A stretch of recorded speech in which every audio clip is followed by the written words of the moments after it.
ठीक।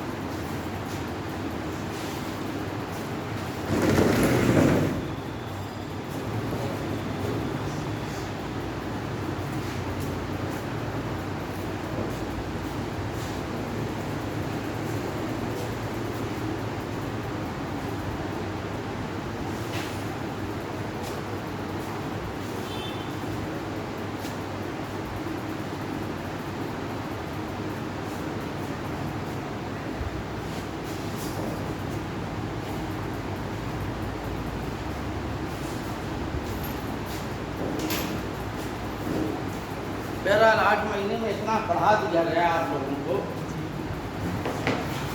इतने में भी आप लोग सिलेक्शन ले सकते। अपना अध्ययन अगर मान लो इससे नीचे नहीं गिराते हैं, जो पढ़ाया गया इतना कवर करके चलेंगे तो इतने में सिलेक्शन ले सकते हैं। ठीक है?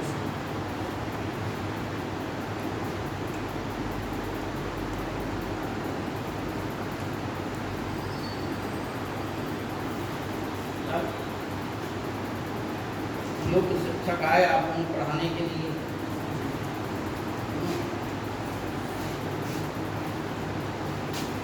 विदेशों में और भारत देश में यही अंतर है कि यहाँ का आदमी सोया हुआ रहता है, बड़ा आलसी है। नहीं देखिए पाकिस्तान अफगानिस्तान तक मतलब सुविधाएं नहीं है खाने की, आदमी बंदूक पकड़ा दी जाती है नहीं, भुखमरी। हमारे देश में सब प्रकार से जहाँ हाथ मारोगे वहीं पैसा पैदा कर लोगे, कुछ नहीं सब्जी का ठेले ही लगा लो अकेला है नहीं, तो उसमें भी कम से कम 2000 शाम को लेके आओ, फायदा का लागत के अतिरिक्त।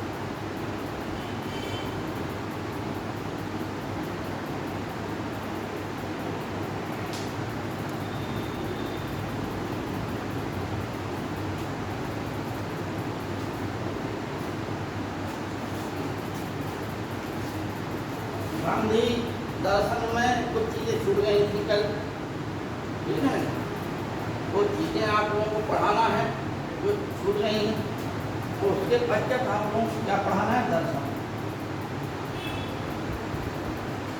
ठीक है। भारत में दर्शन को 2 भागों में बांटा गया, एक आस्तिक और एक नास्तिक।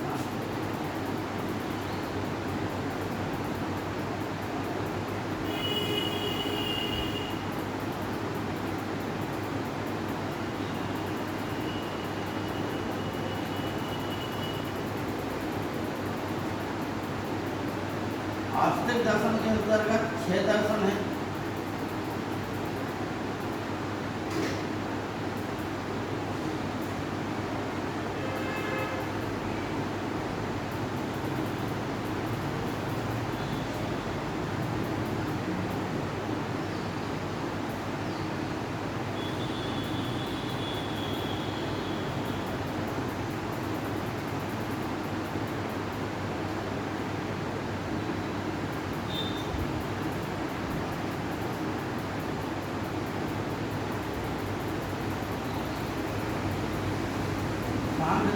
कपिल मुनि,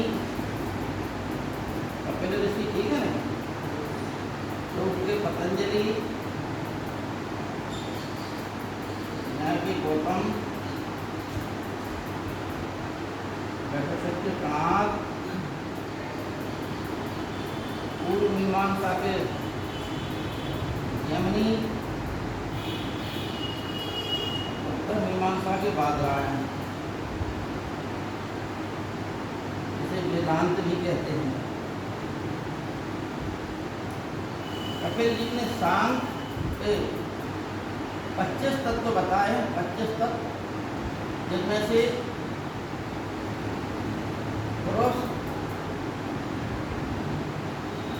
प्रति कार्य बात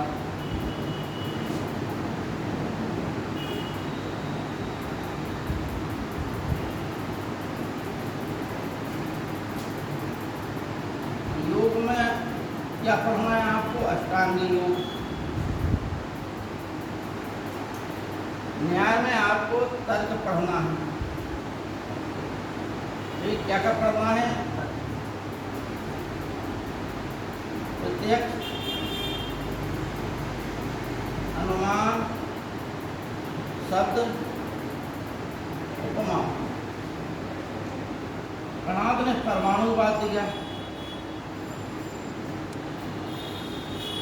पूर्व मीमांसा में कर्मवाद, और इसमें वेदांत में जो है कि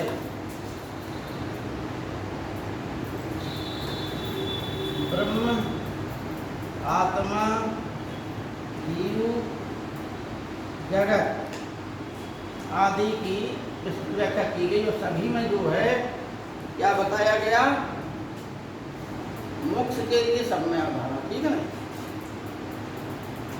अब आस्तिक और नास्तिक के आधार पर जो वेदों में विश्वास करता है वो आस्तिक हो गया, तो जो वेदों में विश्वास ना करे वो नास्तिक हो गया।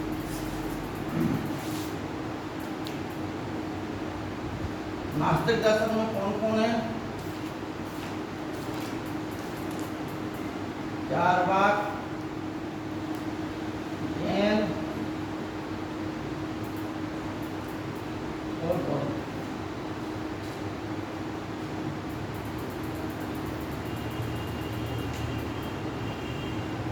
हालांकि इन लोगों को, बौद्ध को, महावीर स्वामी को अलग से धर्म स्थापित करने की जरूरत नहीं थी। पूरा हो गया। हाँ, बताइए। कुछ और जानना चाह रहे थे। हाँ, जैसे चार जो है विश्व स्तर पर अलग अलग दृष्टिकोण है, उनके गांधी के संदर्भ में उनकी क्या व्याख्या है, उनके संदर्भ में थोड़ा जानकारी दें और विस्तृत जैसे साम्राज्यवादी संस्कृति क्या है? ये कहते हैं चार तो अलग दृष्टिकोण है गांधीवादी संदर्भ। गांधीवाद एक साम्राज्यवाद हो गया, वो अभी बताना। हाँ, बताना, हम लिख लेंगे, बता दें। गांधीवाद पढ़ाएंगे, हमने कहा उसके बाद एक जैसा नहीं है वो लोग पहला पॉइंट कौन सा है? अब कल हमने जो लिखाया उसमें अगर आप लोगों को लगता है तुमने साम्राज्यवाद जोड़ दिया, साम्राज्यवाद उसमें जोड़ दी थी,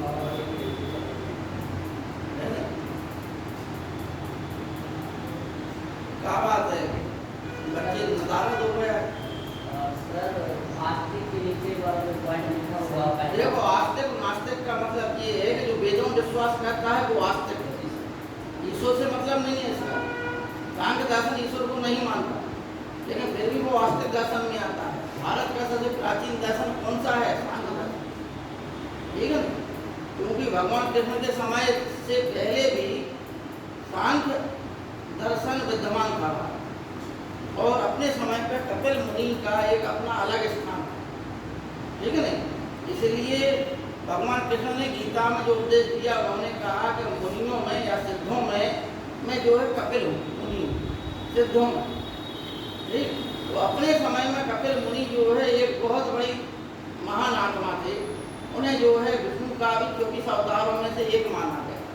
ठीक है, कपिल मुनि के ही श्राप के कारण राजा सगर के जो है वो, अब कपिल मुनि का समझिए कितने पुराने, राजा सगर जो है भगवान राम से भी पुराने माने गए, क्योंकि राजा सगर के जो कितने 24,000 पुत्र थे, उनको जो अश्वमेध यज्ञ का घोड़ा जो है किसी में इंद्र ने चुरा कर उसे कपिल मुनि के आश्रम में बांध दिया था। इन्हें जो है राजस्थान का माना जाता है कपिल मुनि को। लेकिन वहीं पर एक आश्रम है जहाँ पर इनका जन्म स्थान माना जाता है।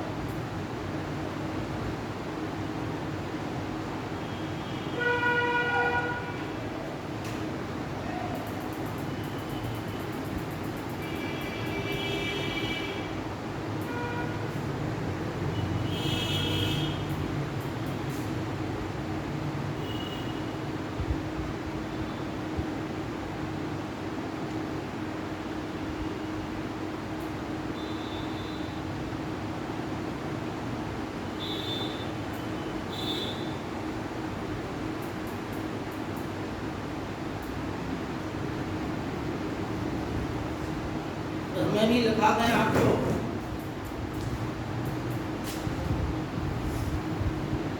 ये क्या है? दार्शनिक सिद्धांत है, ठीक है नहीं? जो वेदों में विश्वास करता है वो आस्तिक, जो वेदों में विश्वास नहीं करता है वो नास्तिक। नास्तिक कितने हैं? 4 भाग, जैन और बौद्ध। ठीक है, जैन और बौद्ध में कौन कौन से हैं? जैन में है आपका, बौद्ध में है क्षणप्रकाश,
देखिए यहाँ मोक्ष को जैन धर्म में क्या कैवल्य कहा गया, और यहाँ पर बौद्ध धर्म में क्या कहा गया? निर्वाण। ठीक है, और इनमें सिंथेसिस और मीमांसा में क्या कहा गया? अपवर्ग। बकाया सब में क्या कहा गया? मोक्ष। क्या कहा गया?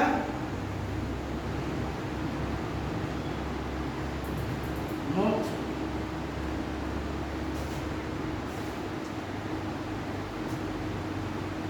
सही 4 आर्य भी सत्य नहीं कहते। 4 आर्य सत्य।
इसी में जो क्या है?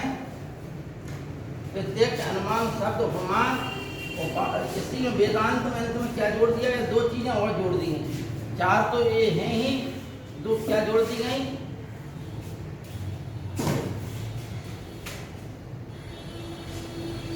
अर्थापत्ति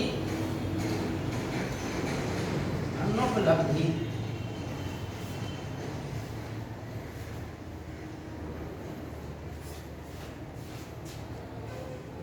इसी में बोल दिया यानी प्रत्यक्ष अनुमान शब्द उपमान के सिवा यथापत्ति अनुपलब्धि भी जोड़ दी गए तो कितने हो गए?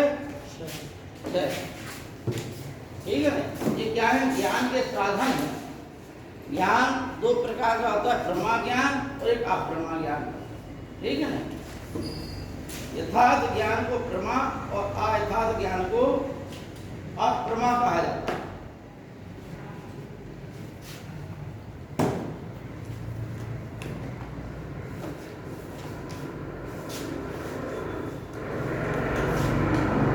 इसी में से एक देखिए, एक है उपनिषद दर्शन।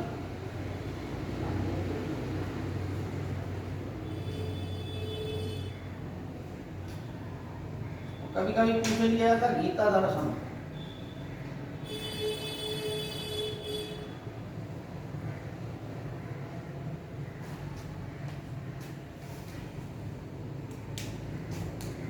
ठीक,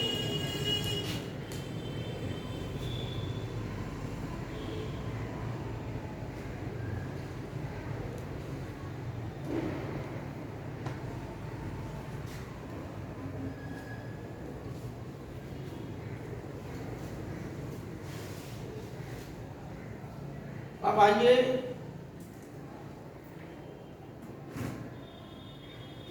कल जो बताए थे उस पे आ जाए पहले गांधी जी पे, इसके बाद जो समय बचेगा इस पे, और कल भी पढ़ाया जाएगा। कल आपका टॉपिक है कश्मीर का इतिहास। ठीक है ना? बहुत बड़ा टॉपिक नहीं है, 3 वंश है। खाली ललिता मुक्ता पीठ से संबंधित प्रश्न आ जाता है, जैनुलाब्दीन से संबंधित आ जाता है, 2-3 प्रश्न आते हैं। रानी दद्दा का भी आ जाता कभी कभार। ठीक है ना? तो फिर भी इतिहास जानना जरूरी है आप लोगों को। कुछ और छोटे मोटे जो राज्य हैं उनका भी आप लोग बता दिया जाएगा।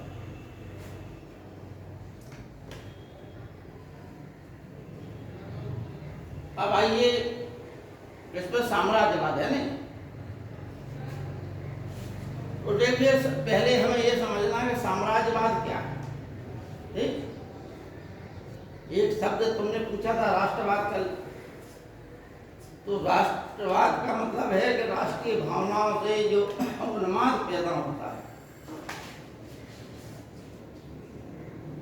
राष्ट्रीय भावनाओं, राष्ट्र के उत्कर्ष, राष्ट्र के विकास के लिए जो कार्य किया जाता है वो राष्ट्रवाद कहलाता है। ठीक है ना? राष्ट्रवाद एक भावना है, एक इमोशंस है। ठीक, भारत पाकिस्तान का मैच हो रहा है तो उसमें हर व्यक्ति चाहता है कि हमारा देश जीते, यानी देश की जीत में व्यक्ति को खुशी पैदा होती है। ठीक है नहीं? पटाखे फोड़े जाते हैं, दीपावली मना ली जाती है उसी दिन। ठीक है नहीं? अगर भारत ने विश्व कप जीत लिया तो ये समझिए कि लाखों करोड़ों रुपए की बारूद फूक जाएगी उधर। लेकिन यदि पाकिस्तान में हार गया तो पाकिस्तान में टीवी फोड़ दी जाती है। ठीक है ना? तो क्या है कि राष्ट्रीय उन्माद, कि आप लोग ये समझ रहे हैं कि देश की जीत में हमारी जीत है। ठीक है नहीं? देश के नायक हमारे नायक हैं। तो क्या है कि राष्ट्रवाद। ठीक है नहीं? राष्ट्र प्रेम है। ठीक, अब साम्राज्यवाद, देखो एक उपनिवेशवाद शब्द है। उपनिवेशवाद का मतलब है कहीं पे व्यापारिक दृष्टि से बस जाना ही उपनिवेशवाद। ठीक है ना?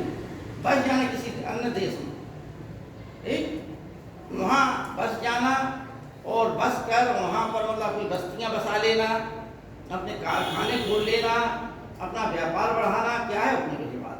लेकिन साम्राज्यवाद वह है जिसमें एक देश दूसरे देश पर अधिकार करने लगता है, राजनीतिक प्रभुत्व स्थापित करने लगता है, तो उसको हम क्या बोलते हैं? साम्राज्यवाद। क्या बोलते हैं? साम्राज्यवाद। ठीक है ना? काय बंद कर दे, लाइट चली गई सर जी।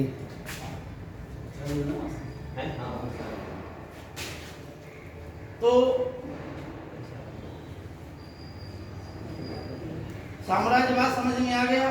अच्छा, महात्मा गांधी इन सब चीजों के विरोधी थे, साम्राज्यवाद के, ठीक है नहीं। इसलिए कि किसी भी देश पर अन्य देश का अधिकार, उस देश की जनता का शोषण, उस देश के लोगों को गुलाम बनाना, उस देश के आर्थिक संसाधनों को लूटना आदि जो है ये अनुचित कार्य थे। इन चीजों की गांधी जी पूर्णतः मानवतावादी थे। वो चाहते थे कि वसुधैव कुटुंबकम की अवधारणा के अनुसार जो है विश्व का सृजन हो, विश्व जो है इसी प्रकार से चलता रहे, जहाँ पर प्रत्येक मानव का विकास हो, प्रत्येक मानव की उन्नति हो, प्रत्येक मानव जो है अपनी उन्नति जितना उसके हाथ में है उतना वह कर सके। समझ आ गई बात? ठीक है ना। आप बताइए और कौन सा पॉइंट रह गया था कल? गांधी व्यवस्था, वर्ण व्यवस्था, वर्ण व्यवस्था, वर्ण व्यवस्था।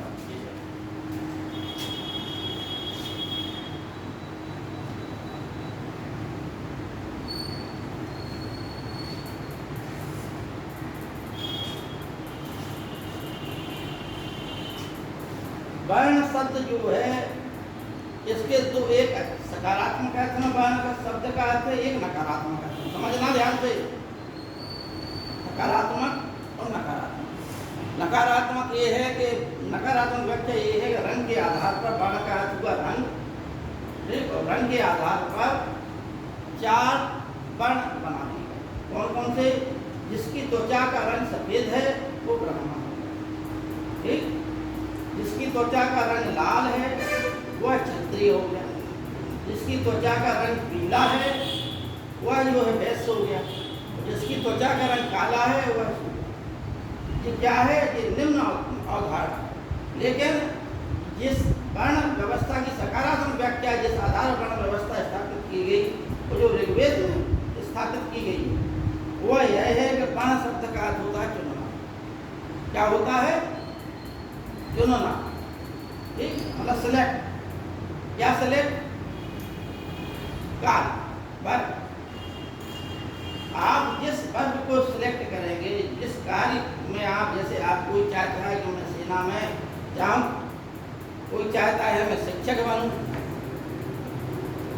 कोई व्यक्ति चाहता है कि मैं व्यापार वाणिज्य करूं। बेकार है सब चीजें। व्यापार वाणिज्य में जो पैसा है वो कहीं नहीं, ठीक है ना, ना किसी की गुलामी है, ठीक है ना। और एक चौथा वर्ग है जो चाहता है कि समाज सेवा ही सबसे बड़ी सेवा। समझना बात? अतः वो क्या करता है? समाज सेवा का काम।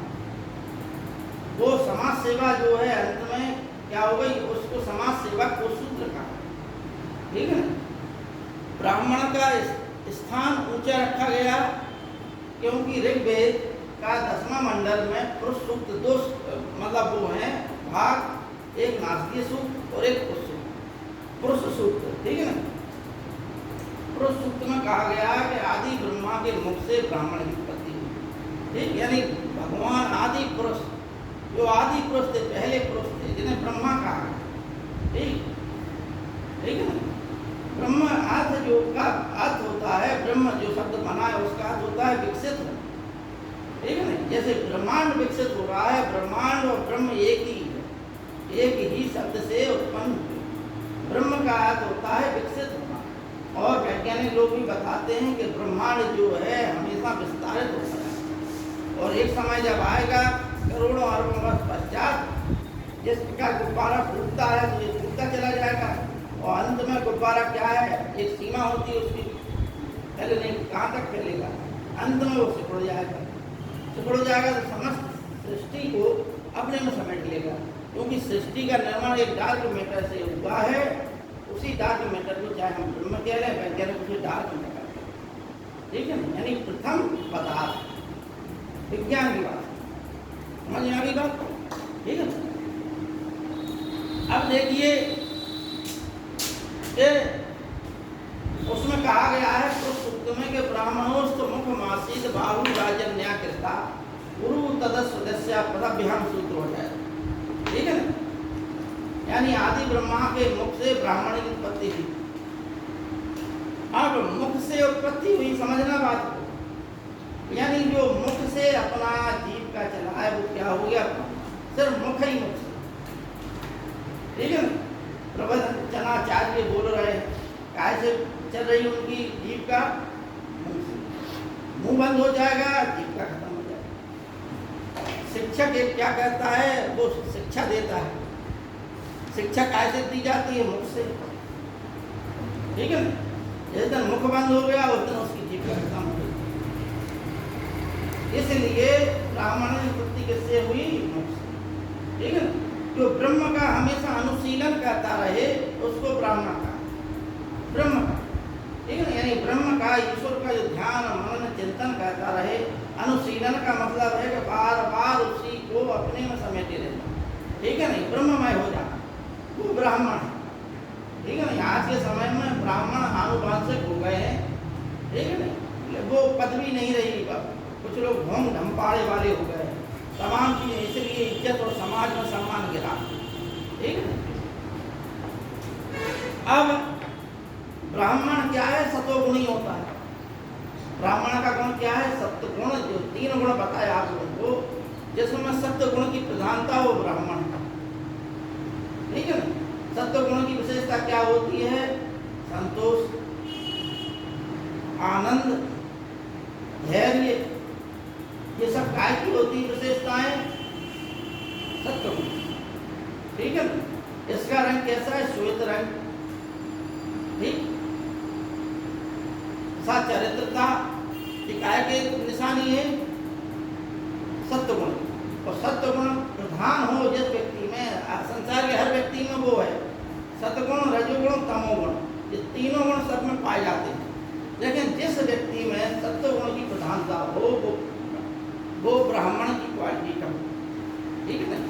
उस समय वर्ण व्यवस्था जो है आनुवांशिक नहीं।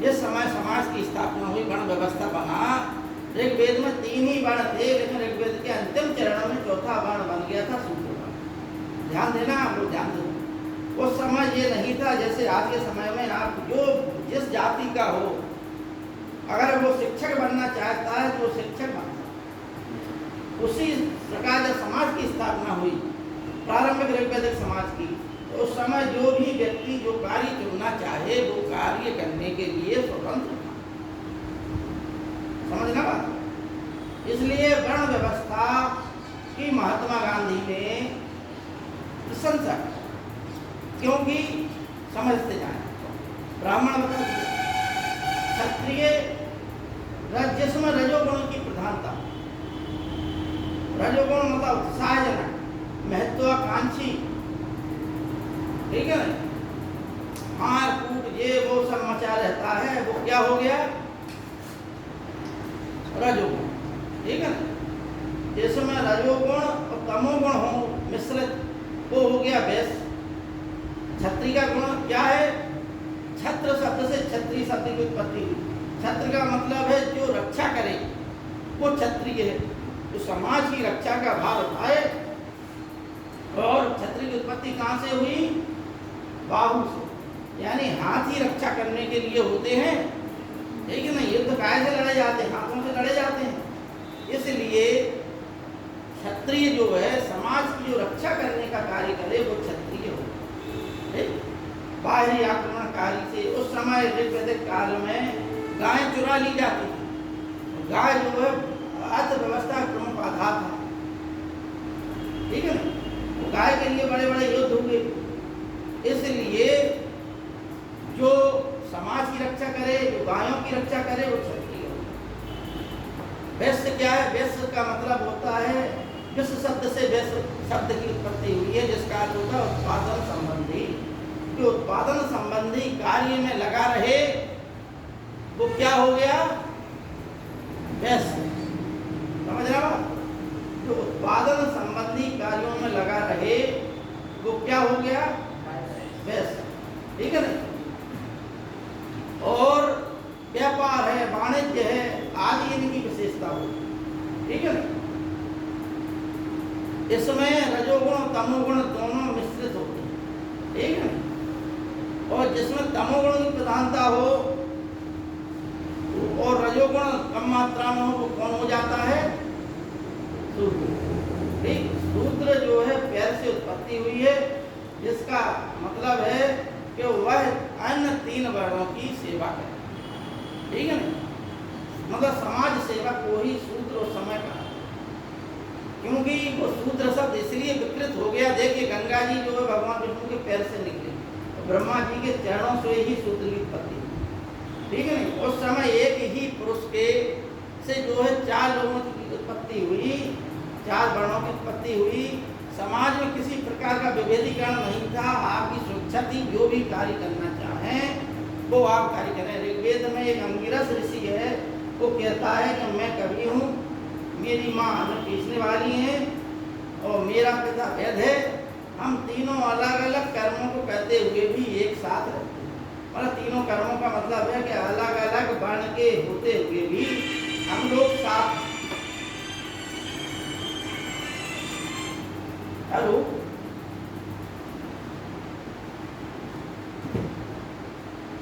इस प्रकार से वर्ण का मतलब हुआ चुनना, कार्य को चुनना। ठीक है, महात्मा गांधी ने क्यों प्रशंसा की? क्योंकि वर्ण व्यवस्था आगे चलकर काम आधारित थी। हर व्यक्ति को उसकी योग्यता के अनुसार कार्य मिलना चाहिए।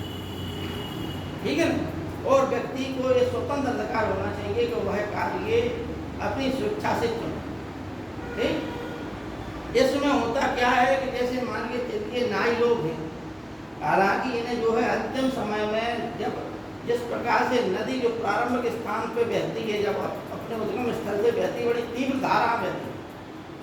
ठीक है ना, उसमें सब अच्छाइयाँ होती हैं, वो ज़्यादा जगह नहीं घेरती है, उतनी ही जगह से अपना स्थान लेती हुई चली जाती। लेकिन जितनी वो धारा मंद होती जाएगी, सागर के समीप पहुँचेगी, बहुत चौड़ी हो जाएगी, धाराएं एकदम मंद हो जाएंगी, अनेकों टापू उत्पन्न हो जाएंगे, इधर उधर से धाराएं बहेंगी। ठीक है, उसी प्रकार से धर्म है। संसार का कोई भी धर्म हो, प्रारंभ में जब उद्भूत होता है, उसका जन्म माना जाता है, तो प्रारंभ में सब अच्छाइयाँ उस धर्म में हो। अंत में जब वो जितना बूढ़ा होता चला जाएगा, जितना लंबा होता चला जाएगा, तो उसमें उतनी ही बुराइयां प्रवेश करती जाती हैं। और जब बुराइयां प्रवेश कर जाएंगी तो वो धर्म अपने आप नष्ट। ठीक है, उसी प्रकार संसार के लगभग सभी धर्म नष्ट हो चुके हैं जो पुराने थे। पुराने धर्मों में सभी धर्म नष्ट हो चुके हैं, खाली जो है हिंदू धर्म जो बचा है, क्योंकि इसमें अनेकों परिवर्तन हुए हैं। यहाँ की भूमि की ये विशेषता है कि यहाँ पर सभी को आत्मसातीकरण कर लिया, समाज का उसे अंग बना लिया जाता है। लड़ाई झगड़े का क्योंकि माहौल इस प्रकार का है कि लड़ाई झगड़े में व्यक्ति विश्वास नहीं करता है। उत्पादन क्षमता इस भूमि की इतनी अच्छी है कि व्यक्ति शांतिपूर्ण जीवन व्यतीत करना चाहता है। जब भी कोई बर्बर असभ्य लोग आए, लड़ाकू लोग आए, यायावर लोग आए यहाँ पर, तो वो भी इस संस्कृति का अंग होगा, क्योंकि उन्होंने समझा कि लड़ाई झगड़ा एक बुरी चीज। इसलिए महात्मा गांधी जी ने कहा कि अहिंसा उन्नति प्रदान करती है और हिंसा जो है विनाश का मार्ग पैदा करती है। आज संसार में जितनी भी उन्नति होती है वो किस मार्ग के अनुसरण करने से होती है? वो अहिंसा के मार्ग से होती है। आप ये बताइए, अफगानिस्तान में बढ़िया रोड कर रहे थे, मॉल खुल गए थे, महिलाएं अपना कर रही थी, पुरुष अपना काम कर रहे थे, एकाएक सत्ता परिवर्तन हुआ, बंदूक के दम पे पूरी व्यवस्था ठप हो गई, पूरा विकास अवरुद्ध हो गया। तो क्या हिंसा के मार्ग से विकास किया जा सकता है?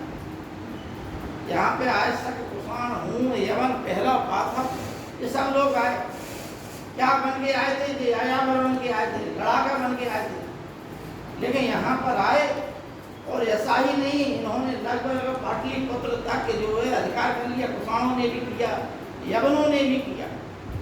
यवन यानी जिन्हें हम ग्रीस के लोग कहते हैं। सिकंदर कौन था? यवन ही तो था। ठीक है ना, सिकंदर के पश्चात हमारे देश में यवनों के बहुत आक्रमण हुए, और यहाँ तक कि पाकिस्तान, जिसे हम पाकिस्तान कहते हैं, पंजाब कहते हैं जिसे हम, जो सप्त सिंधु प्रदेश था, इतना पूरा प्रदेश जो है यवनों के अधिकार में ही रहा, अफगानिस्तान तक। इसलिए देखिए वहाँ पर ज़्यादातर गौर वर्ण के लोग दिखाई देंगे, अच्छे ऊंचे पूरे लोग दिखाई देंगे। ठीक है ना, सगले लगभग एक से दिखाई देंगे। कारण है कि वो यहाँ रहे, उनकी संततियां यहाँ पैदा होती नहीं, ठीक है ना। इस वजह से वैसे ही लोग, चाहे ईरान के लोगों को देख लो आप लोग, चाहे हमें अफगानिस्तान और पाकिस्तान के लोगों को देख लो, बिल्कुल एक से दिखाई दो। तो ईरान तक में भी वही लोग हैं, यानी ईरान, इराक, ये सब पूरी एक ही नस्ल के लोग हैं, ठीक है ना। तो ये होगा कि वर्ण व्यवस्था जो है इस पे आधारित थी, कार्य पर। व्यक्ति ने जो चुना वही उसका वर्ण हो गया।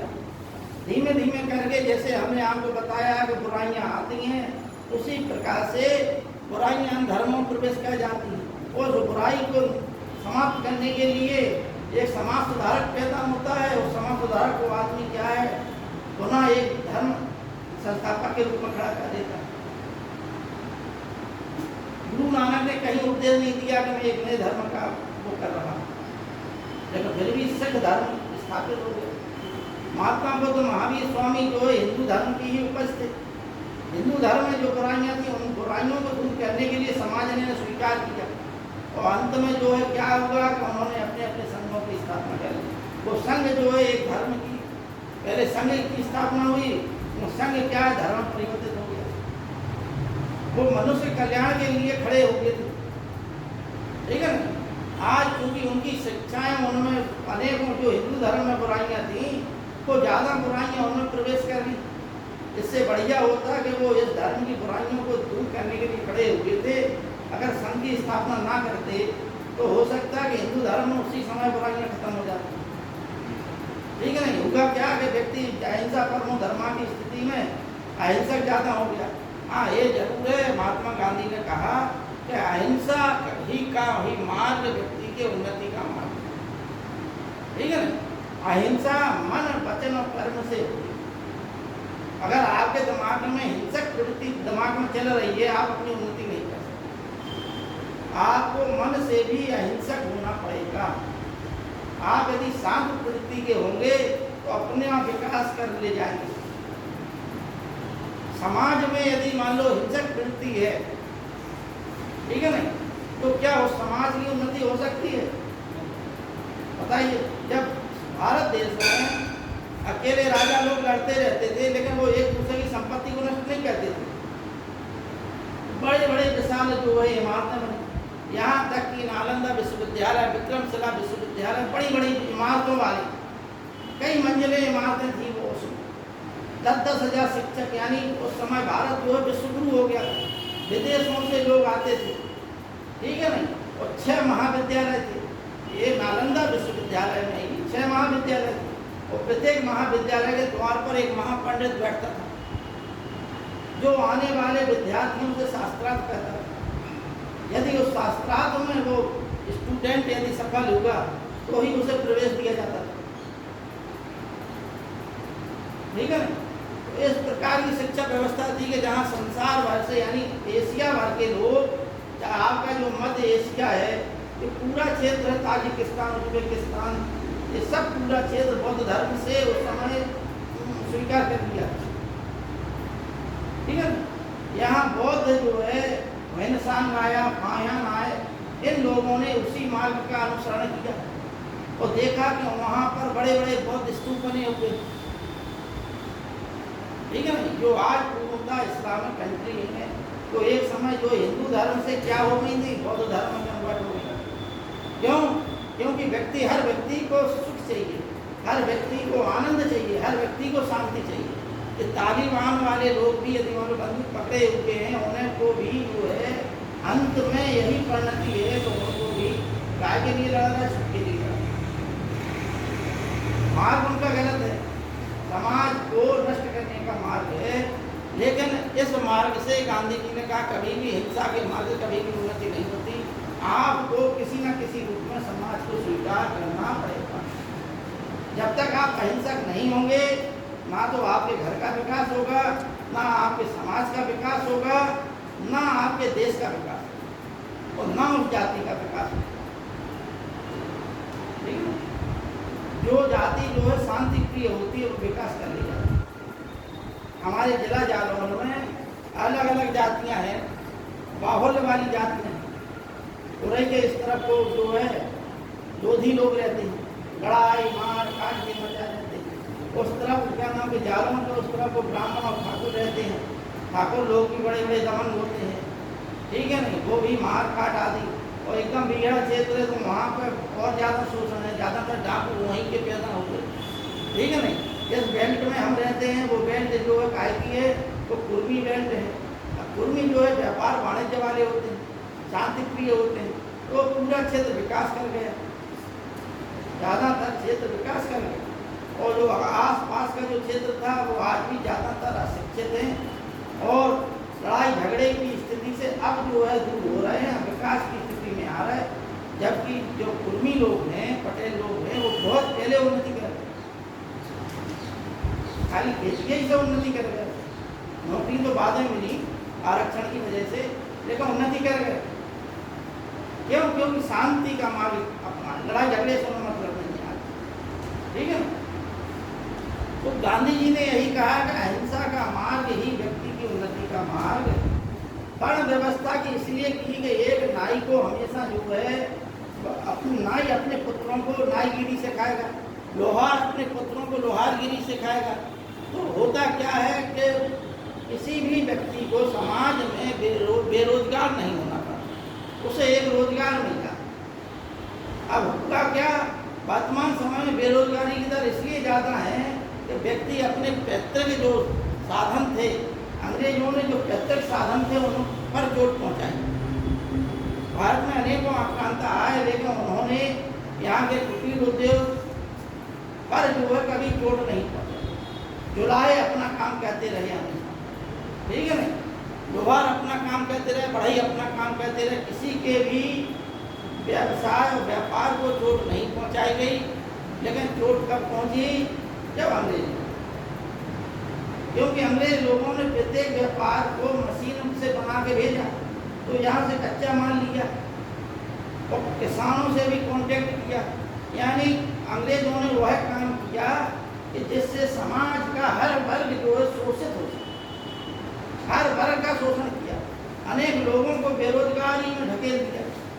अच्छा, जब अर्थव्यवस्था चरमरा जाए किसी भी देश की, तो होता क्या है, सामाजिक व्यवस्था भी चरमरा जाती है। अर्थव्यवस्था अभी तक समाज अच्छे से चल रहा था, अब हुआ क्या कि समाज जो है अस्त व्यस्त हो गया। आज देखिए बड़े बड़े जो उद्योगपति लोग हैं वो अपनी फैक्ट्रियों में, ये फैक्ट्रियों का कल्चर ने अनेक लोगों को बेरोजगारी को ढकेल दिया, क्योंकि उनके जो पैतृक आवास थे, व्यवसाय थे, वो नष्ट हो गए। गांधी जी ने ये कहा कि वास्तव में व्यवसाय परक है, वर्ण व्यवस्था जाति व्यवस्था की उन्होंने निंदा, क्योंकि जाति व्यवस्था में दोष है।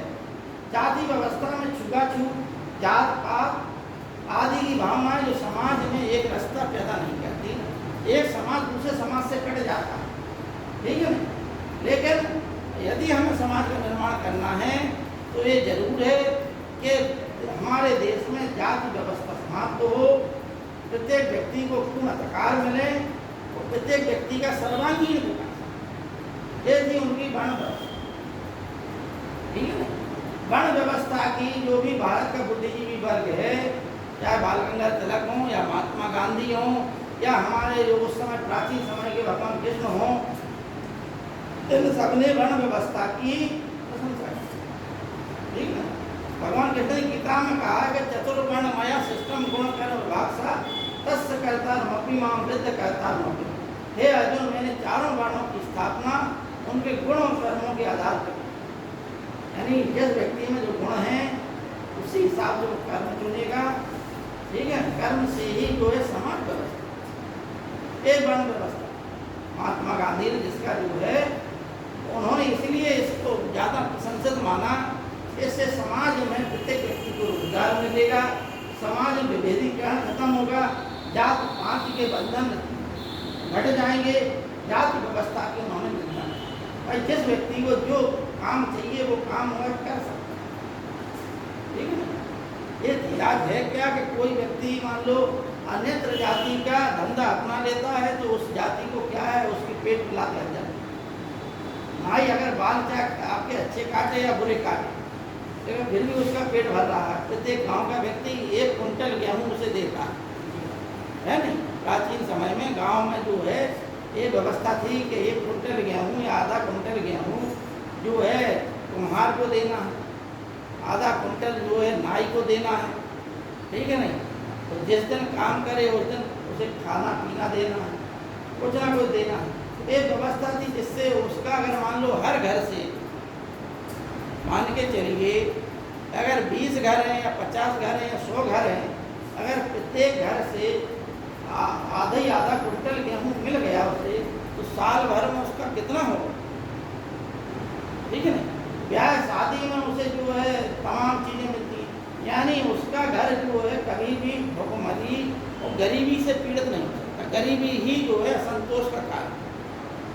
जब किसी व्यक्ति का पेट भूखा हो तो मन जो है असंतुष्ट होगा, और जब मन असंतुष्ट होगा, पेट भूखा होगा, आर्थिक रूप से व्यक्ति कमजोर होगा, तो वही व्यक्ति क्रांति हो जाएगी। और जब पूरी समाज इस प्रकार की हो तो क्रांति कहलाएगी। मेन कारण है संसार में जितनी भी क्रांतियां हुई उसका कारण है आर्थिक असंतोष, ठीक है ना। आर्थिक असंतोष व्यक्ति को क्रांति पैदा करने के लिए प्रेरित करता है, ठीक। अब और बताइए।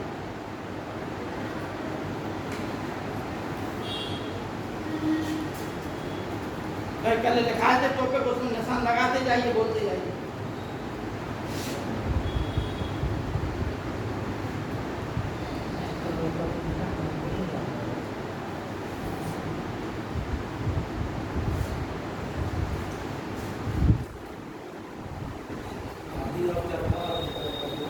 क्या है आदि।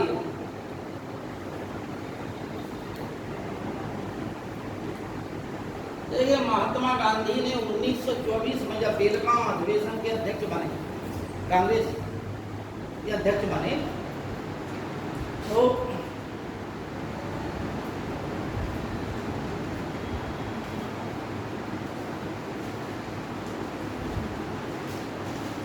आपको बताया हमने कि गांधी जी ने उस समय सबसे एक संकल्प लिया कि खादी जो है सब लोगों को बनाना। चरखा राष्ट्रीय आंदोलन का प्रतीक बन गया। खादी के लिए सबको प्रेरित किया, जिससे कि अंग्रेज लोगों को हानि पहुंचे, ठीक है नहीं। और हम लोग स्वावलंबी, हमने कहा गांधी जी ने इस चीज़ पर विशेष बल दिया। हमने कल आप लोगों को बताया था कि लड़का ये मत समझे कि हमें ये काम हमारा नहीं। लैंगिक विभेद की भावना जिस समय दिमाग में घर कर गई, ये लड़कियों का काम, ये लड़कों का काम, उस दिन आप जो है परावलंबी हो जाएंगे, स्वावलंबी नहीं रहेंगे, ठीक है नहीं।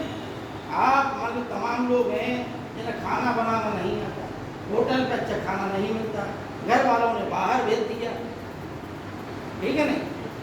आपकी खाने की कुछ इच्छा है, फल कुछ रहा, आपकी इच्छा है इतना इतना मसाला डालना चाहिए, ऐसे ऐसे होना चाहिए, तेल कम डले या ज़्यादा डले, कौन सी चीज़ कितनी हो, ये सब चीज़ें जो है आपके मन में चल रही, लेकिन आपके मन के हिसाब से नहीं मिल रहा, ठीक है ना। कपड़े जो है धुलने वाला सही नहीं धुल रहा, गंदे ही धुल के ऐसे ही मतलब कह दिया गंदे ही है। प्रेस वाला भी ऐसे ही उल्टी सीधी प्रेस रगड़ दिया, या इतनी रगड़ दिया कि आपके सारे भर नहीं चल रहे कपड़े, ठीक है ना। अब होगा क्या कि उससे आप जो है हर व्यक्ति पर निर्भर रहेंगे, इसलिए प्रत्येक कार्य आपको करना चाहिए, ठीक है। आपको स्वावलंबी होना चाहिए, हर कार्य की विद्या आपको आना चाहिए, किसी भी व्यक्ति के पराधीन आप ना रहें, ठीक। अपना जो भी आपका व्यक्तिगत कार्य है उस कार्य को करने की आप में क्षमता आना, ठीक है ना। इसी उद्देश्य से महात्मा गांधी ने खादी को, हमने आपको बताया कि महात्मा गांधी 1914 भारत आए, ठीक है ना। आए तो थे जनवरी 1915 में, ठीक। और फिर जो है कभी 14 मान लिया जाता है। उनके गुरु थे गोपाल कृष्ण गोखले, राजनीतिक, ठीक है। और गोपाल कृष्ण गोखले के राजनीतिक गुरु थे फिरोज शाह मेहता, ठीक। इस प्रकार से उन्होंने अपने गुरु गोपाल कृष्ण गोखले से पूछा कि अब हम क्या करें, क्योंकि महात्मा गांधी दक्षिण अफ्रीका में प्रसिद्धि प्राप्त कर गए। वहाँ पर मजदूरों के रूप में अंग्रेज लोग दक्षिण अफ्रीका में भारतीय लोगों को लेवा ले गए। जब वहाँ उनकी व्यवस्था जम गई तो इन्हें भगाने के लिए सोचने लगे, क्योंकि जनसंख्या ज़्यादा हो गई तो अब इनको भगाने के लिए सोचने लगे। तो उसके लिए उन्होंने कानून बनाए उल्टे सीधे, ठीक है नहीं। उन कानूनों के विरोध के लिए गांधी जी ने अंग्रेजों से लड़ाई लड़ी, सत्याग्रह किया, सबने अवज्ञा किया। अंत में 1914 में अंग्रेज लोगों ने, दक्षिण अफ्रीका की सरकार ने वो सभी कानून वापस लिए। अतः गांधी जी की विजय हुई और यह जो समाचार पत्रों के माध्यम से संसार भर में महात्मा गांधी का जो है प्रभाव छा गया। लेकिन जब भारत आए तो उन्होंने अपने गुरु गोपाल चंद गोखले से पूछा कि हमें क्या करना चाहिए, तो वो बोले कि अभी आपको राजनीतिक प्रवेश नहीं लेना है, पहले आप जो है एक वर्ष भारत देश का भ्रमण। तो एक वर्ष 1915 का वर्ष जो है वो भारत भ्रमण किया। उसी समय तमिलनाडु की घटना घटी। जो तमिलनाडु में एक किसान को उन्होंने देखा खेतों में काम करते हुए बीच दोपहर में, तो उन्होंने कहा कि धिक्कार है हमें ऐसे वस्त्र पहनने पर। जब हमारे देश के नागरिक इस गरीबी की हालत में जी रहे हों तो हम जो है अंग्रेज टाई कोट पैंट पहने हुए, बढ़िया जूते पहने हुए, ये बेकार है। मतलब हम देश की स्वतंत्रता की बात कर रहे हैं, हमारे देश के नागरिक कितनी गरीबी में जी रहे, ठीक है ना। जब तक व्यक्ति समान नहीं है हम कैसे राष्ट्रवादी। अतः गांधी जी ने उस समय से बस त्याग दिया। जब बात आई कि गांधी जी को बनाया जाएगा, तो गांधी जी तब तक चंपारण आंदोलन, अहमदाबाद आंदोलन, खेड़ा आंदोलन कह दिए, तो भारत में भी जो है बहुत ज़्यादा प्रसिद्धि प्राप्त कर लिए। गांधी जी अब जननायक बन गए भारत में, गांधी भगवान हो गए। रविन्द्रनाथ टैगोर ने चंपारण आंदोलन के समय उनको जो है महात्मा की उपाधि दे दी। अब जो है महात्मा गांधी के नाम से कहे जाने लगे, ठीक है ना। ऐसी स्थिति में जब गांधी जी की ख्याति बहुत ज़्यादा बढ़ गई तो कांग्रेस वालों ने सोचा गांधी जी को जो है कांग्रेस का अध्यक्ष बना दिया जाए। तो गांधी जी ने एक शर्त रखी कि आप सब लोगों को यदि हमें अध्यक्ष बनाना है तो सबको एक शर्त स्वीकार करनी पड़ेगी कि आप लोगों को खादी को अपनाना, ठीक है ना। खादी पहनेंगे, खादी टोपी लगाएंगे और खादी आप बुनेंगे, ठीक है ना। इसलिए हजारों चरखे बनाए गए, लाखों चरखे बनाए गए और ये रचनात्मक कार्यक्रम होगा। उसके तहत जो है खादी को कांग्रेस का एक अनिवार्य अंग बना दिया, ठीक है ना। ये गांधी जी का इसलिए खादी चुनी कि जिससे हम अंग्रेजों के कपड़ों पर पराधीन ना हो, हम स्वदेशी अपनाएं। गांधी जी का एक नारा भी था स्वदेशी, तो स्वदेशी का नारा सबसे पहले किसने दिया था? दयानंद सरस्वती, ठीक है नहीं। स्वदेशी और विदेशी वस्तुओं के बहिष्कार का नारा दयानंद सरस्वती ने दिया था। हिंदी को मातृभाषा अपनाने का जो संदेश किसने दिया था? दयानंद सरस्वती,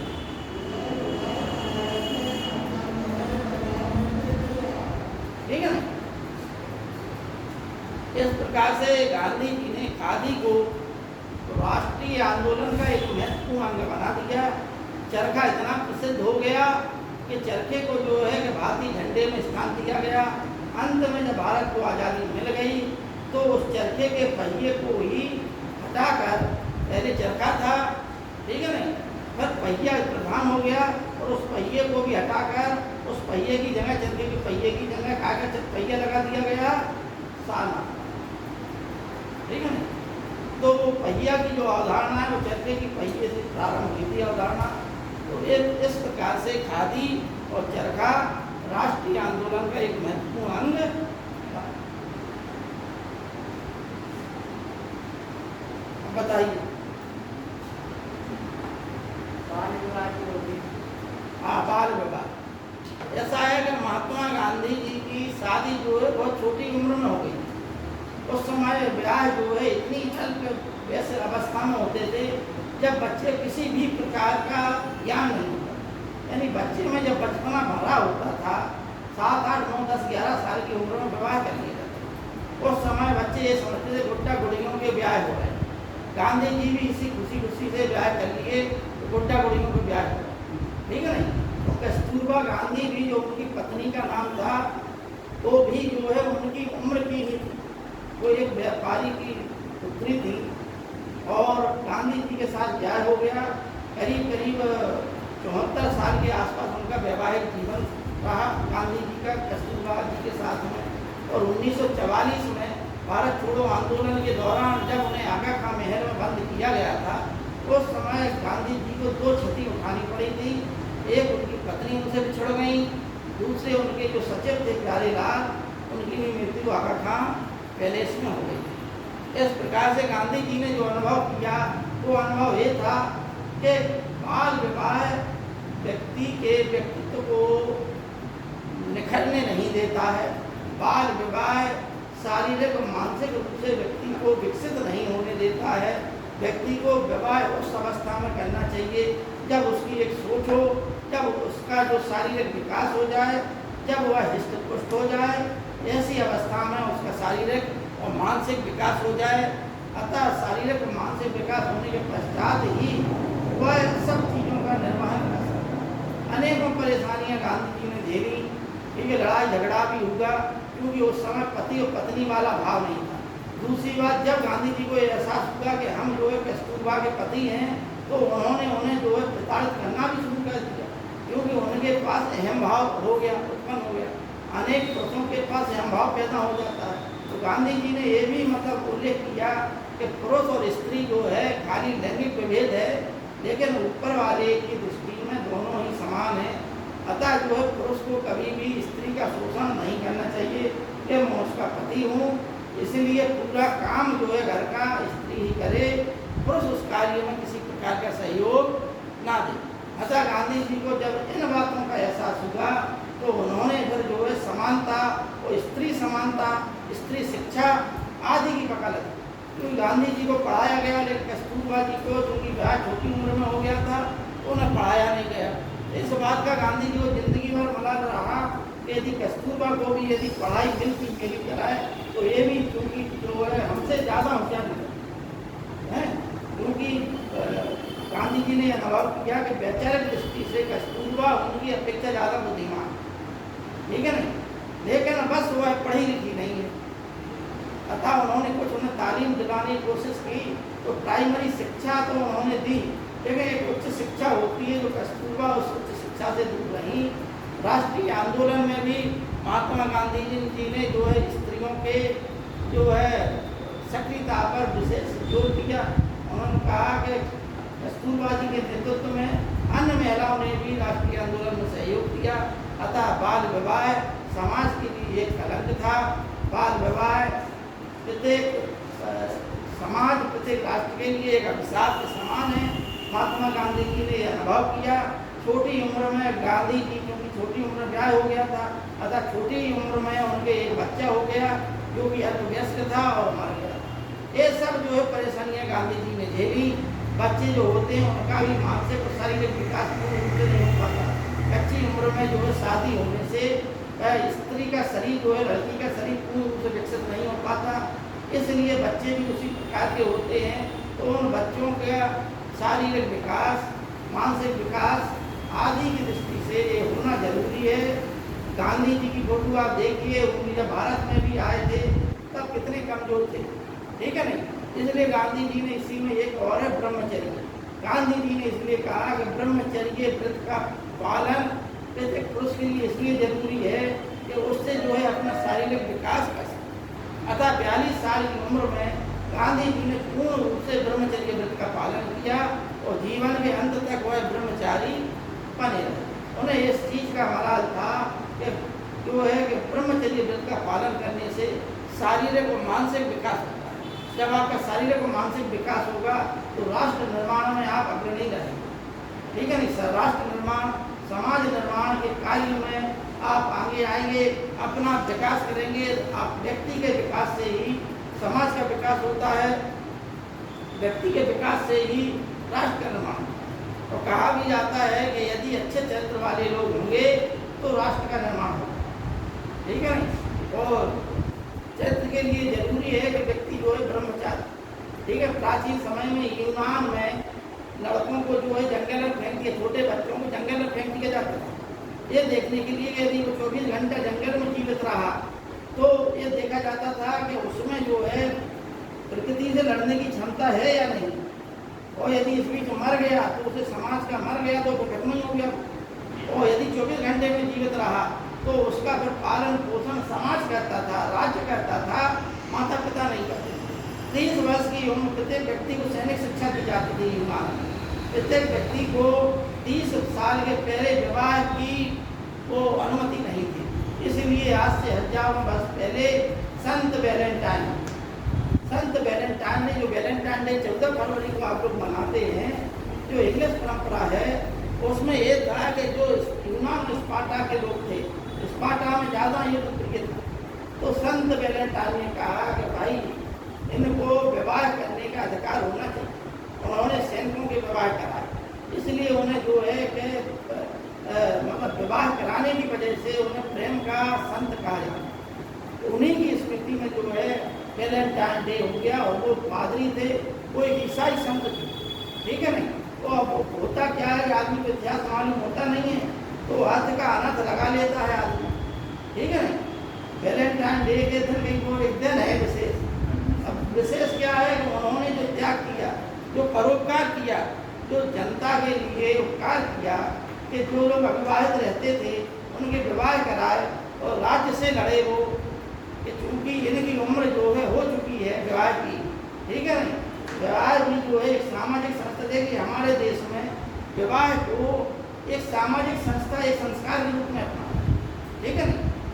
प्रत्येक व्यक्ति, चाहे हमारे यहाँ जो भी ईश्वर हुए हैं, उनके साथ में एक महिला उनके साथ में रही है, ठीक है, चाहे लक्ष्मी नारायण हो या उमा महेश्वर हो, है कोई भी हो, चाहे ब्रह्मा और सरस्वती जी हों, सबके साथ में एक स्त्री, ठीक है ना। और जितने भी हमारे आश्रम पद्धति के गुरुकुल हुए हैं, उन सब गुरु जो है विवाहित। अतः ये जरूर है कि जिस प्रकार 4 वो जो है बताए गए हैं आश्रम, ठीक है ना, उनमें से एक ब्रह्मचर्य आश्रम था, लेकिन ब्रह्मचर्य आश्रम की समाप्ति के पश्चात जब 25 साल की उम्र पूरी हो जाती थी, इसके पश्चात व्यक्ति गृहस्थ आश्रम में प्रवेश करता है। सभी धर्मों में, सभी आश्रमों में गृहस्थ आश्रम की इसलिए ज़्यादा महत्वपूर्ण माना गया कि गृहस्थ आश्रम में रहते हुए ही व्यक्ति पूर्णत्व को प्राप्त, स्त्री का जो साथ होता है व्यक्ति पूर्णत्व को प्राप्त होता है। व्यक्ति की जो है कि इंद्रियां उसके बस में रहती हैं, इंद्रियों की तृप्ति हो जाती है, सभी कामनाएं उसकी पूर्ण हो जाती हैं। संतान उत्पत्ति जो एक समाज का विशेष अंग है, ठीक है, जिससे वंश परंपरा बढ़ती है, समाज बढ़ता है। ये सब कार्य जो है एक उचित माध्यम से, एक विवाह संस्कार के माध्यम से अगर किए जाए तो समाज जो है व्यवस्थित रहेगा, समाज अव्यवस्थित नहीं रहेगा। रोम की सभ्यता, यूनान की सभ्यता इसलिए अंत में समाप्त हो गई कि वहाँ पर इस प्रकार की सामाजिक संस्थाएं स्थापित नहीं की। भारत में ये सब जो है संस्कार स्थापित कर दिए गए, उन संस्कारों में व्यक्ति को बांध दिया गया, इसलिए समाज जो है इन चीज़ों में बंध गया, ठीक है ना। इसलिए यहाँ का समाज हमेशा जीवित बना रहा, जबकि यूनान और रोम में समाज जो है ज़्यादा पैसे वाला हो गया, अन्य देशों को लूटा, स्त्री और पुरुष स्वच्छंद हो गए, विवाह कहते नहीं थे, ठीक है नहीं। अपना जो है जितना सुख लूटना है उतना सुख लूटा उन्होंने और अंत में मर गए। समाज उनका पूर्णतः समाप्त हो गया, ठीक है नहीं। गरीबों की, दासों की जनसंख्या बढ़ती चली गई, अमीरों की, कुलीनों की जनसंख्या घटती चली गई, क्योंकि विवाह के लिए किसी प्रकार की वैधानिक संस्था वहाँ पर नहीं थी। विवाह को कोई बाध्यता नहीं माना गया, कोई संस्कार नहीं माना गया, इसलिए ये रोम की पूरी सभ्यता अंत में नष्ट भ्रष्ट हो गई। क्यों? क्योंकि स्वतंत्रता जब जो है स्वच्छंदता में, उच्च श्रृंखलता में बदल जाती है तो समाज जो है विरूप स्वरूप होता है, ठीक है ना। समाज का स्वरूप जो है खराब होता है, ठीक है ना। भाई हमारे यहाँ जो कहा गया है नारी तू नारायण, ठीक है ना। गांधी जी ने ये कहा है, विवेकानंद जी ने ये कहा है, हमारे वेदों संस्कारों में ये बातें कही हैं। ऋग्वैदिक काल में नारी को जो यज्ञोपवी संस्कार दिया, जिस प्रकार से लड़कों का यज्ञोपवी संस्कार होता था, लड़कियों का भी होता था, लड़कियों को भी सामाजिक शिक्षा दी जाती थी। ऋग्वैदिक काल में जब 16-17 साल की, यानी जब किशोरावस्था जैसे ही समाप्त होने वाली होती है, युवावस्था में प्रवेश करता है, उस समय जो है ब्याह की उम्र होता है। उस समय ब्याह कहते हैं।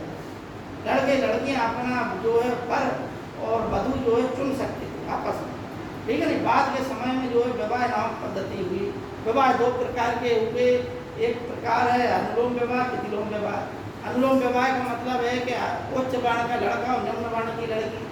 अनुलोम विवाह हो गया जो शास्त्रों के हिसाब से प्रशंसनीय है, ठीक है नहीं। प्रतिलोम विवाह में क्या हुआ, उच्च वर्ण की लड़की और निम्न वर्ण का लड़का। ये जो है शास्त्र विरुद्ध है। एक विधि ये हो गई, ठीक है नहीं। दूसरी विधि ये है कि विवाह को 8 प्रकार से बांटा गया। कौन कौन से? ब्रह्म विवाह, प्रजासत्त विवाह, देव विवाह, आस विवाह, ठीक है ना। ये 4 प्रशंसनीय विवाह हो गए। इसके पश्चात 4 निंदनीय। कौन कौन से? गंधर्व विवाह, असुर विवाह, राक्षस विवाह, पिशाच विवाह। इस प्रकार से 8 विवाह हो गए। ये 8 विवाह जो है निंदनीय थे। 4 विवाह जो नीचे के निंदनीय। कौन कौन से? गंधर्व विवाह। गंधर्व विवाह प्रेम विवाह को कहा जाता है। ये जो है समाज में निंदनीय था, ठीक है। इसी प्रकार से असुर विवाह और राक्षस विवाह, इनमें कन्या का हरण कर लिया जाता था। एक में धन से बेच दिया जाता था कन्या को, ठीक है नहीं। और एक जो है कि सोती हुई स्त्री पागल लड़की के साथ में जब बलात्कार कर दिया जाता था तो उसे जो है कि पिशाच विवाह कहा जाता था, ठीक है नहीं। यानी कि जो लड़की अपनी पूर्ण स्थिति में नहीं है, मानसिक स्थिति में, उसके साथ में यदि इस प्रकार किया जाए तो उस विवाह को पिशाच विवाह की श्रेणी में दिया। इस प्रकार से हमारे देश में विवाह को एक उच्च संस्था बताया गया, जबकि अन्य देशों की संस्कृतियाँ इसलिए नष्ट हो गई कि वहाँ पर इस प्रकार की सामाजिक संरचना का विकास नहीं हुआ। जहाँ पर 16 संस्कार, गर्भाधान संस्कार भी एक संस्कार यहाँ माना गया। यानी बच्चे की उत्पत्ति के लिए भी कौन सा दिन, कौन सी तिथि, कौन सा नक्षत्र होना चाहिए, ठीक है नहीं, ये भी सब निश्चित था, ठीक है नहीं। जिससे कि महिलाएं, लड़कियां जो है अधिक से अधिक जो है पुत्रों को पैदा करें, ठीक है नहीं। वो सब विधियां थी उसमें। महिला की सुरक्षा के लिए भी विधियां थी, ठीक। तो ये सब जो है संस्कार इसलिए बांधे गए। संस्कार का मतलब है कि हमें नियमों में बदल जाना, नियमों के साथ चलना, संस्कार का मतलब, ठीक है नहीं। जो नियम है दो संस्कार से ही व्यक्ति महान बनता, ठीक है नहीं। संस्कारों में ही नैतिकता जोड़ दी जाए। अगर आप में नैतिकता नहीं है तो आपका समाज में कहीं सम्मान नहीं होगा। आप कितने भी बड़े अधिकारी, कितने भी ऊंचे पद पर पहुंच जाओ, यदि आप में संस्कार नहीं है, यदि आप में नैतिकता नहीं है, यदि आप दूसरों के इमोशंस को ख्याल में नहीं रखते तो यकीन मानिए आप समाज में स्थान नहीं बना पाएंगे। धन में जरूर स्थान बना लेंगे, लेकिन भारत की संस्कृति कहती है धन किसका हो, अंत में सब यहीं छोड़ के जाना है नहीं। भाई धन में आसक्ति आप रखेंगे तो धन को एक दिन छोड़ के जाना है। धन को लक्ष्मी माना गया, लक्ष्मी चंचला होती है, ठीक है नहीं। इसलिए जो चंचल है, जो चंचला है, तो कभी भी स्थिर नहीं रहता। बड़े बड़े राज साम्राज्य तक नष्ट हो गए। तो व्यक्ति की स्थिति का है, इसलिए धन जो है व्यक्ति के विकास के लिए एक आवश्यक तत्व माना गया, एक आवश्यक पुरुषार्थ माना गया। सभी गुणों की जो है जननी धन को माना गया, लेकिन धन में आसक्ति को व्यक्ति के नाश का एक प्रमुख मार्ग भी बताया। अगर धन में आप अधिक आसक्ति रखेंगे तो ये जरूर है। इसलिए भारत में 4 जो है आश्रमों की स्थापना की गई थी कि पहले आप शारीरिक रूप से मजबूत हो जाए, मानसिक रूप से मजबूत हो जाइए। इसके पश्चात आप गृहस्थाश्रम में जाइए, वहाँ पर आप जो है पंच महायज्ञ कीजिए, 3 ऋण आप अपना जो है चुका दीजिए। समाज का जो है भरण पोषण कौन करता है? गृहस्थ।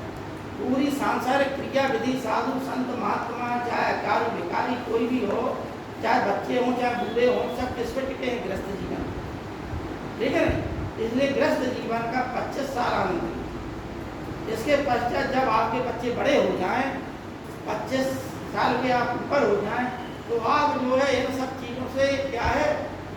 विरक्त हो जाए, ठीक है ना। वन में चले जाइए, वानप्रस्थ आश्रम। ठीक, वानप्रस्थ आश्रम। अब आपने 25 साल मोह माया में बिता गया, अब करना क्या है, तो एकाएक तो मोह माया जाएगी नहीं। इसलिए वन के उस भाग में रहिए जहाँ से आप जो है बच्चों को शिक्षा दीक्षा दे सकें, समाज के लिए कुछ उपयोगी कार्य कर सकें, लेकिन समाज से, घर परिवार से आप दूर हो, धन संपत्ति से दूर हो जाए। मोह के 2 ही कारण हैं, धन संपत्ति और पुत्र आदि। घर परिवार मोह का कारण है और धन है मोह का कारण। ठीक है ना? अगर ये चीज़ें जो हैं आप विरक्त हो जाएंगे इन दोनों से, तो एकाएक व्यक्ति मिलेगी नहीं। अतः पहले आप जो है वन में जाएंगे, 2 चीज़ों से आप विरक्त होगा। इसके पश्चात जब 75 साल के हुआ व्यक्ति, तो उसे क्या है, हर चीज़ से संन्यास ही ले लेना चाहिए, सब चीज़ छोड़ दो सिवाय ईश्वर के ध्यान के सिवाय। इसलिए फिर जो है आप दिन रात चिंतन मनन कीजिए, ईश्वर का ध्यान कीजिए। अब आप जो है हर प्रकार की इंद्रिय लोलुपता से दूर हैं, सब प्रकार के कार्यों से मुक्त हो चुके हैं। आप ईश्वर का भजन कीर्तन करते हुए अंत में आपके शरीर का अंत हो जाएगा और आपको एक अच्छी मुक्ति प्राप्त होगी। ये शरीर जो है महाभारत काल तक भारत में जो है आश्रम पद्धतियाँ थी, लेकिन समाज इस समय तक विकृत होने लगा था। महाभारत की कथा हमें ये बताती है, रामायण काल में एक चरित्र का स्थान था, एक मर्यादा का स्थान था, समाज एक व्यवस्थित स्थान था। ठीक है नहीं? लेकिन महाभारत काल तक समाज में अनेकों बुराइयाँ आ गई। रामायण काल में जिस सूत और जिस साथी को एक महत्वपूर्ण पद मिला था, जो ऋग्वेदिक काल में मिला हुआ था, उसी सूत को, उसी साथी को अब यहाँ पर अस्पृश्य समझा जाने लगा, छूत का शिकार हो गया। कारण जिंदगी भर इसलिए जो है होता रहा कि उसे अछूत माना गया, उसे अछूत का मतलब शूद्र माना गया। ठीक है नहीं? जबकि रामायण काल में सुमंत भी क्या थे, साथी थे, और उन्हें जो है जो मंत्री परिषद थी, उस मंत्री परिषद में एक महत्वपूर्ण स्थान था। ऋग्वेद में जो है सतपथ ब्राह्मण में भी राजा के 12 जो है प्रमुख होते थे, जिन्हें रत्न कहा जाता था, उसमें साथी का, सूत का भी एक महत्वपूर्ण स्थान था। ठीक है ना? इस प्रकार से और बताओ आप कौन सा रहे। स्त्री शिक्षा बता दी हमने, बाल विवाह बता दिया गांधी जी का, उससे संबंधित अनेकों और भी संदर्भ जोड़ के बता दिया आप लोग।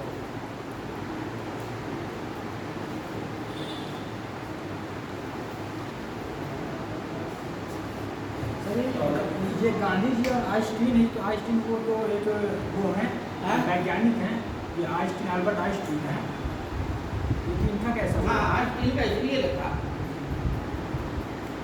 आइंस्टीन ने एक कथन जो है गांधी जी के बारे में कहा। आइंस्टीन ने ये कहा था कि आने वाली पीढ़ियां शायद ही कभी विश्वास करें कि कभी कोई हाड़ मांस का व्यक्ति भी ऐसा था। ठीक है ना? गांधी जी के बारे में कहा था कि आने वाली पीढ़ियां शायद ही ये विश्वास करें कि कभी कोई हाड़ मांस का ऐसा व्यक्ति था। एक आइंस्टीन का कथन, क्योंकि जब आइंस्टीन ने महात्मा गांधी जी के बारे में सुना तो वह बड़े प्रभावित हुए, जो मतलब एक अच्छे स्थिति में पहुंचे हुए थे, है नहीं, तो वो बड़े प्रभावित हुए। ठीक है ना? भारत आए, गांधी जी से मिले, चार्ली चैपलिन, आइंस्टीन आदि उस समय की महान विभूतियाँ, रविन्द्रनाथ टैगोर आदि ने जो है गांधी जी के बारे में बहुत सी बातें कही। तो रविन्द्रनाथ टैगोर का यही कथन था, इसलिए हमने आइंस्टीन को के बारे में लिख दिया था कि ध्यान बनाएं कि आने वाली पीढ़ियाँ ही शायद विश्वास करें कि कोई हाड़ मांस का व्यक्ति भी ऐसा। ठीक है? और बताइए।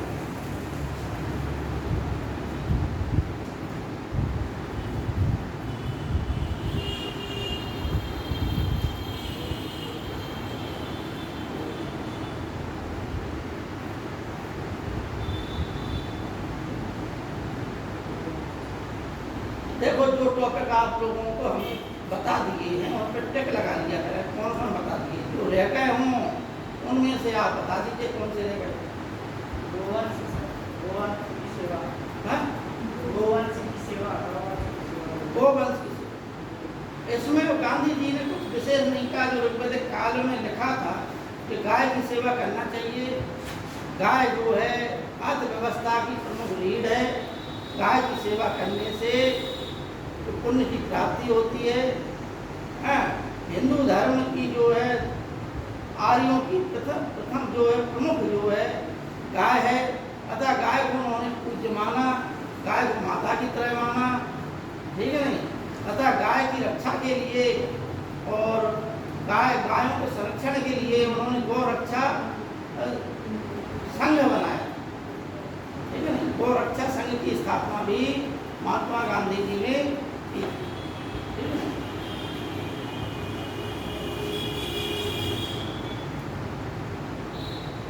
देखिए जो अहिंसा वाला हमने बताया है उसी में निशस्त्रीकरण भी जोड़ दिया। गांधी जी ने निशस्त्रीकरण का मतलब है कि शस्त्र विहीन होना। आज के वर्तमान समय में शस्त्रीकरण की दौड़ लगी है, ठीक है ना। सबसे पहले अमेरिका के पास टेक्नोलॉजी थी, समझना बात को। और टेक्नोलॉजी परमाणु बम की टेक्नोलॉजी किसने दी थी? जर्मनी वैज्ञानिकों ने। ऑटोहान और स्ट्रासबर्गर ने परमाणु बम की टेक्नोलॉजी अमेरिका को दी थी। कहाँ के थे वो? जर्मनी के। ठीक, हिटलर को इसलिए नहीं दी क्योंकि हिटलर जो है लड़ाका था। उन्होंने कहा कि हिटलर जो है अपने देश का ही नाश कर देगा, अन्य संसार में जो है मानवता का नाश कर देगा, ठीक है ना। अतः उन्होंने मानवता की रक्षा करने के लिए भाई डंडा आपके लिए इसलिए दिया गया कि जिससे लोग भय खाएं। और डंडा लेके आप सबका उधेड़ा करने लगो तो इसका मतलब डंडे का आप दुरुपयोग कर रहे हैं, समझ रहे बात। बंदर के हाथ में अगर जो है चाकू दे दिया जाए, छुरी दे दी जाए तो बंदर काट पाट के एक कर देगा सबको, ठीक है ना। क्योंकि उसके पास विवेक नहीं है कि छुरी का कहाँ इस्तेमाल करना, चाकू का कहाँ इस्तेमाल करना। उसी प्रकार से जो परमाणु बम टेक्नोलॉजी है, हथियार की जो टेक्नोलॉजी है, वो सही हाथों में रहे, वो मानवता की रक्षा के लिए है, मानवता के विनाश के लिए नहीं। अतः जब अमेरिका ने जापान जब आत्मनिर्भर नहीं कर रहा था तो जापान पे 2 परमाणु बम पटक दिए। एक भय जो है अन्य देशों को खा गया कि अमेरिका तो सुपर पावर है द्वितीय विश्व युद्ध के पश्चात, ठीक है ना। अतः रूस ने कैसे ना कैसे अपने जो है जासूस लगा दिए और वो टेक्नोलॉजी चुरा ली, समझना बात। जो मतलब संभावना बताई जाती है कि अमेरिका से टेक्नोलॉजी रूस में आई, अमेरिका से ही टेक्नोलॉजी फ्रांस में आई, तो परमाणु संपन्न 3 देश हो गए, ठीक है ना। फ्रांस और अमेरिका मित्र थे। अब रूस ने जो है या तो अमेरिका से टेक्नोलॉजी ली या फ्रांस, ठीक। ब्रिटेन ने भी अमेरिका से ली, तो कितने हो गए? 4 देश, ठीक। कौन कौन से हो गए? अमेरिका, फ्रांस, इंग्लैंड और रूस, 4 हो गए। अब भाई रूस में साम्यवाद और चीन में साम्यवाद, तो चीनियों ने जो है रूस से ले ली वो टेक्नोलॉजी, चीन भी हो गया। और उस समय जो है जब भारत पे इंदिरा गांधी का शासनकाल था, इंदिरा गांधी ने देखा कि चीन जो है हमारा पड़ोसी है। 1962 में इसने इसलिए मात दे दी क्योंकि हम हिंदू चीनी भाई भाई करते रहे, जवाहरलाल नेहरू, और ये हमारी अनेकों चौकियों पर इसने कब्जा कर लिया। और जब विदेशी देशों का वो होगा तो कहा कि बस यहीं पर हम यथास्थिति का मतलब जितना कब्जा कर लिया उतने ही तक यथास्थिति, तो बहुत सा क्षेत्र भारत का उसने कब्जा में कर लिया, ठीक है। आज भी वही नीति के तहत चलता है चीन। तो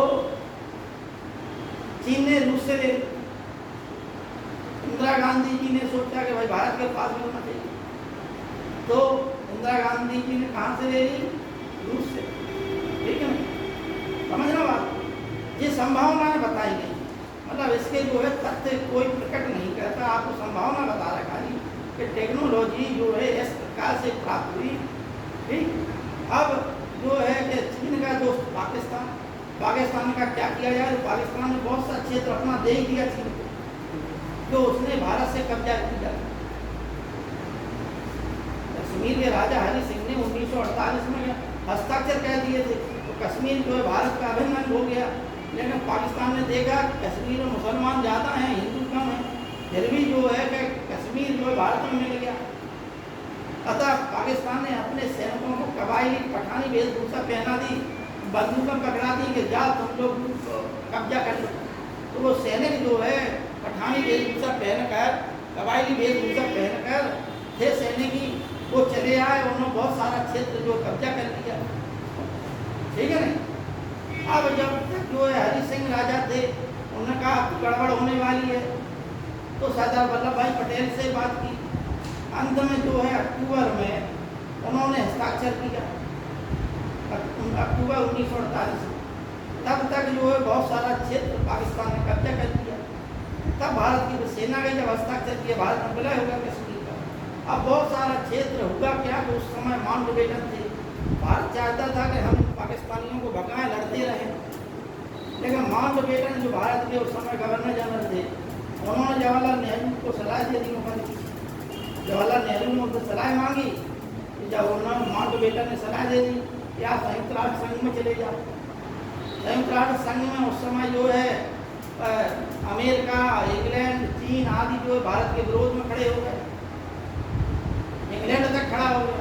उसी इंग्लैंड के एक कर्मचारी की वजह से भारत में संयुक्त राष्ट्र संघ में गया, तो इंग्लैंड भारत के विरोध में खड़ा हो।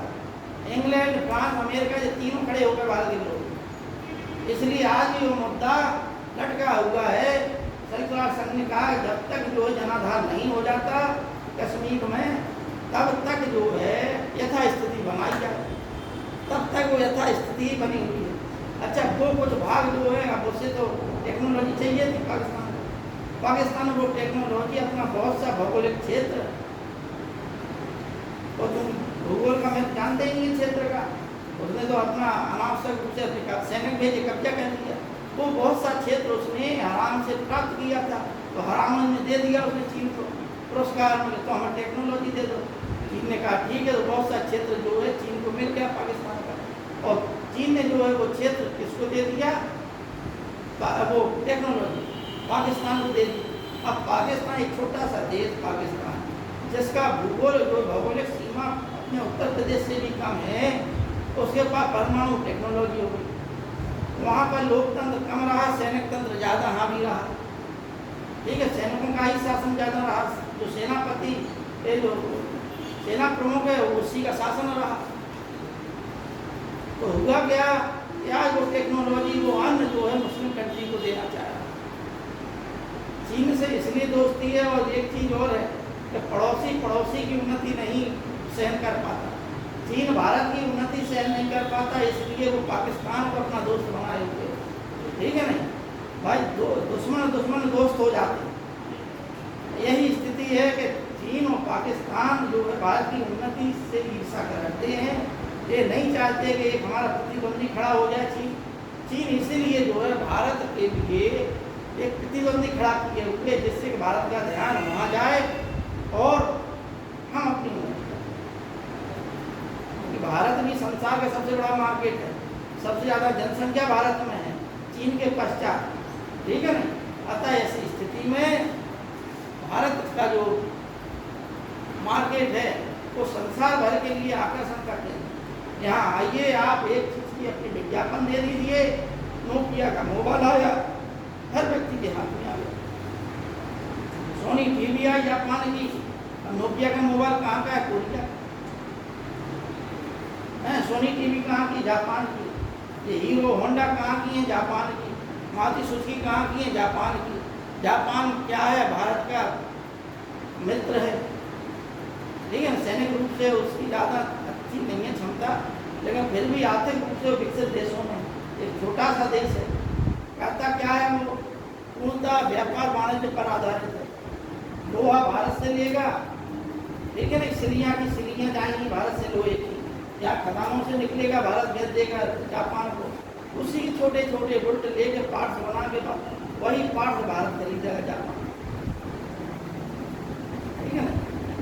जो अंग्रेज लोग कहते थे वही हम स्वतंत्रता के पश्चात भी कहते हैं, चीज़ें वही आती जाती है। भाई कॉर्नवालिस ने 1893 में कहा था कि एवरी इंडियन इज करप्ट। 1893 में कही थी, प्रत्येक भारतीय करप्ट है। हम भारतीयों को बड़ी बुरी लगी। अब आप देख लीजिए बीच के काल में भैया भारत देश में राष्ट्रमंडल खेल हो रहे हैं, उसमें घोटाला हो, ठीक है नहीं, कोई भी कार्य योजना घोटाला हो गई। यहाँ तक कि भारत के प्रधानमंत्री राजीव गांधी ने ये स्वीकार किया कि हम 100 रुपये भेजते हैं, पहुँचते पहुँचते ज़्यादा ज़्यादा 1 रुपये पहुँच पाता, मतलब 99 रुपये गायब हो गए। करप्शन इस सीमा तक था। अभी एक अंतर्राष्ट्रीय संस्था ने भ्रष्टाचार की सूची जारी की है, उसमें भारत नंबर 1 है, ठीक है नहीं। कब? जबकि बीजेपी की गवर्नमेंट है तब यहाँ पर जो है मोदी जी ने बहुत लगाम लगाई है करप्शन को रोकने के लिए, ठीक है नहीं, क्योंकि उनका व्यक्तिगत कोई स्वार्थ नहीं, ना व्यक्तिगत कोई संपत्ति बनाना है, ना पुत्र पौत्रादि के लिए जोड़ना है। उनके भाई राशन की दुकान पहले चलाते थे, आज भी चलाते हैं, ठीक है। जो स्थिति उनकी पहले थी वही स्थिति है। किसी को उन्होंने ये नहीं कि हम प्रधानमंत्री हैं इसलिए अपने भाई भतीजों को नौकरी पर लगा दें। आज के समय में देखिए जो लोग साइकिल से चलते, क्योंकि साइकिल चलते थे, आज उनके पास करोड़ों नहीं अरबों खरबों की संपत्ति। भैया कहाँ से आ गई इतनी संपत्ति? अपने अपना परिवार दिखाई दे रहा है। समाज को लूट लूट के पूरी देश की समाज की जो है संपत्ति नष्ट हो गई। ये जो है कि समाज के लिए विकास होना चाहिए, वो अनावश्यक रूप से पैसा खर्च हो जाता है, उल्टी सीधी चीज़ें, ठीक है नहीं। नौकरियाँ पैसों से बढ़ गई। यही चीज़ें हैं कि समाज में विकास तभी होगा जब करप्शन जैसी स्थिति पर नियंत्रण रखा जाए, ठीक है नहीं। हर व्यक्ति को अगर वो योग्य है तो उसे उसकी योग्यता के आधार पर नौकरी मिले। ये तभी मिलेगी जब जो है नौकरियों से भाई भतीजा बात खत्म हो जाए। क्या हम ओलंपिक में इसलिए पदक नहीं जीत पाते कि हमारे खिलाड़ी उसलिए करके नहीं, हमारे लोगों में जोश है। आज हम पदक और जीत सकते हैं। पैरालंपिक खेलों में हमने क्यों इतने पदक जीते? वहाँ क्योंकि विकलांग लोगों का होता है तो वहाँ भाई भतीजा बात कम रहा, इसमें ज़्यादा रहता है। भाई ओलंपिक में भाग ले लो, एक सर्टिफिकेट मिल जाएगा, तुम्हें नौकरी दे दी जाएगी, राज्य सरकार में नौकरी मिल जाएगी। ये खेल अलग चलता है, ठीक है ना। इस खेल की वजह से उस खेल में हम पदक नहीं ले आ पाते। इतने हमने कितने पदक खेल को, क्योंकि पैरालंपिक में हमने कितने 2 ही तो लिए हैं। अरे पैरालंपिक में लिए 7 हैं। ओलंपिक जो ग्रीम्स ओलंपिक होते हैं उसमें ये क्या 2 है भारत के। स्वर्ण पदक की बात, स्वर्ण पदक की बात, ये स्थिति है देश की। लेकिन तस्वीर बदलेगी, ठीक है नहीं। एक महात्मा बुद्ध का था दुख, ठीक है नहीं। अब हम कुछ आप लोगों को ये जो है ज्ञान की जो शिक्षा है, दर्शन की शिक्षा है, दुख और सुख पर करना, लेकिन कश्मीर का इतिहास के बाद महात्मा बुद्ध का जो दुख समुदाय है, दुख है वो है क्या, ठीक है नहीं। तो भारतीय धर्म दर्शन में दुख को किस रूप में परिभाषित किया? मोक्ष की अवधारणा या दुख की अवधारणा से उत्पन्न हुई, या मोक्ष की अवधारणा एक सुखानुभूति की अवधारणा? ये जो है कल हम आप लोगों को बताएं।